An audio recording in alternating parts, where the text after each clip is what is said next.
ఖర్జూరాల కన్నా కమ్మాగుంటయంట. లేక లేక నేను ఫోను చేస్తే నువ్వు హల్లో అన్నవంటే బెల్లం బువ్వ కన్నా తీయగుంటదంట. ఎన్నడూ నాడు ఫోను చేసే బాగున్నావన్నవంటే ఏడాది ఎండల్లో ఉంటేనై మోస్తున్నా నా బతుకు కష్టాలని పిల్లని చెయ్యి పట్టాలని.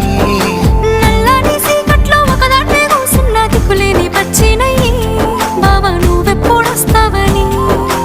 ఏళ్ళైపోతుండే పిల్ల ఎన్నెలొచ్చింది మన బతుకులా. ఏలైపోతుండే పిల్ల ఏలు వట్టంగా వస్తున్నాయా. ఇన్నాళ్ళ ఎడబాటు ఎడవాసిపోతుందిలే. ఈ సీనయ్య గుండున్నదే సినదారా నీ కోసము. ఈ దూరాన్ని చెరుపుతూ తీరాల